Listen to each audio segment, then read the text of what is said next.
선글라스 당연히 껴야 되겠고요. 만약에 모자를 쓰셔야 된다면 챙이 넓은 모자를 써야 되고 양산을 좀 쓰시는 게 도움이 되겠죠.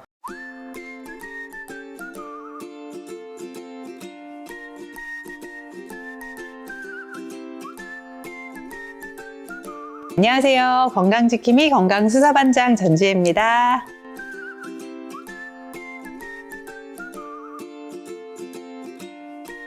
햇빛 알레르기 하면 환자분들이 저 진짜 햇빛을 봤는데 피부가 너무 아파서 왔어요, 따가워서 왔어요, 뭐가 나서 왔어요, 막 이렇게 말씀을 하시는데 이게 진짜 질병인가요? 아니면 제가 예민한 건가요? 막 이렇게 말씀을 하시거든요. 근데 햇빛 알레르기가 진짜 있거든요. 햇빛 알레르기 원인은 한 3-4가지 정도로 요약을 해볼 수가 있을 것 같은데, 먼저 유전적인 요인도 있습니다. 부모님이나 직계가족 중에서 햇빛에 대한 알레르기가 있는 분들은 유전적으로 그런 소인을 좀 타고났을 수도 있고요. 두 번째로는 면역 반응에 의해서 햇빛을 어떤 빛을 조사했을 때 그 빛에 대한 광과민성 때문에 면역세포가 활성화가 돼서 햇빛에 대한 알레르기를 일으킬 수도 있습니다. 세 번째는 우리가 어떤 먹는 약물들, 그 시기에 어떤 약물들을 내가 많이 먹는 거예요. 뭐 항생제라든지 어떤 약물을 먹었는데 그 약물이 이 햇빛에 대한 어떤 성분과 어떤 예민함을 일으켜서 햇빛에 민감도를 높이는 거죠. 그래서 그런 약물을 먹었던 시기에 햇빛을 봤더니 알레르기가 좀 생겼다. 이런 분들이 좀 있을 수가 있겠고요. 그리고 마지막으로는 우리가 화장품이나 향수 같은 걸 막 뿌리잖아요. 근데 그런 우리 피부에 발랐던 화장품이나 향수 같은 화학 성분들이 햇빛과 반응을 일으키는 거예요. 그래서 그 햇빛과 반응을 일으키면서 결국은 내 피부가 상처를 받는 그런 반응도 있는 거죠. 그래서 그런 여러 가지 반응 요인으로 좀 요약을 해볼 수가 있겠네요.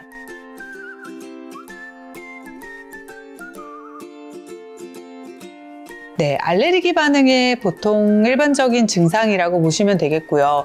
먼저 가려우실 수도 있고 그 가려움을 넘어서 좀 따갑거나 통증을 느끼실 수도 있습니다. 그리고 아주 심하면요, 당연히 햇빛을 봤을 때 이게 부풀어 오른다거나 아니면 발적이 생겨 두드러기가 난다거나 그런 게 있을 수도 있겠고요. 아주 심한 경우에는 수포가 올라오는 분들도 있습니다. 그래서 일반적인 알레르기 반응이고 그게 더 심해지면은 통증이나 수포 같은 것도 생길 수 있다. 그렇게 기억을 하시면 되겠습니다.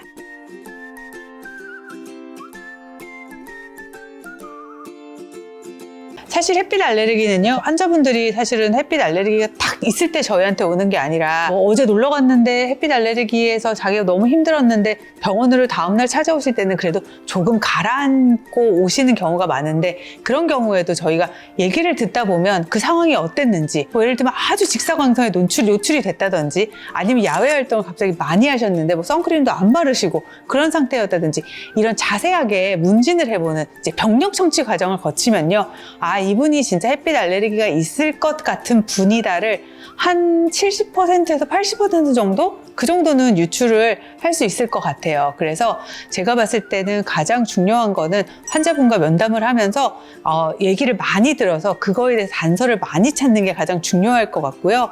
그리고 광선을 다양한 파장의 빛을 환자분한테 쬐는 거죠. 그래서 여러 가지 파장의 빛 중에서 어떤 빛을 쬐을 때 환자분한테 이상 반응이 나타나는지를 보는 광선에 대한 검사를 좀 할 수 있을 것 같고요. 패치 검사 등을 통해서 광과민성 물질 같은 것들을 조사했을 때 그걸 조사했더니 알레르기가 생겼다. 그런 걸 통해서도 검사를 하실 수 있죠. 하지만 제일 중요한 거는 제가 봤을 때는 환자분과 자세하게 얘기를 하는 문진 과정을 통해서 볼 수 있을 것 같아요.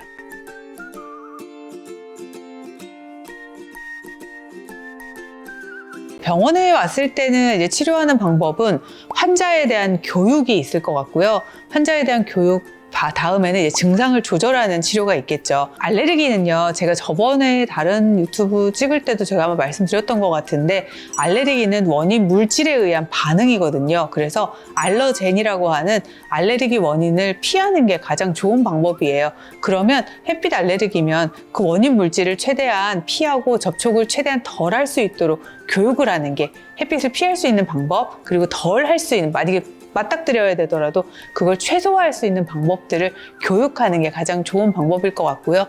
두 번째는 증상이 나타났을 때 우리가 크림 같은 걸 통해서, 연고나 크림을 통해서 보호할 수 있는 방법, 증상을 완화시킬 수 있는 방법들이 있겠고, 그래도 호전이 되지 않는다면 먹는 경구약을 통해서나 아니면 아주 증상이 심해서 왔을 때는 주사제를 통해서라도 증상을 좀 다운시킬 수 있는 것들, 치료법들이 있겠죠.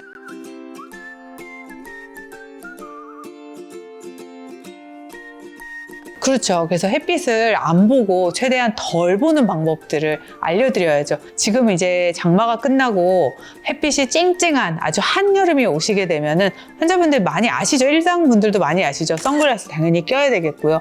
만약에 모자를 쓰셔야 된다면은 챙이 넓은 모자를 써야 되고 양산을 좀 쓰시는 게 도움이 되겠죠. 그리고 우리 피부는 집에 있을 때도 여기 자외선이 들어오거든요. 그래서 집에 계실 때나 밖에 나가실 때나 할 것 없이 자외선 차단제를 꼭 바르는 게 피부에 대한 알레르기 반응도 있지만 노화를 막는, 우리 주름을 막는데 엄청난 예방법이거든요.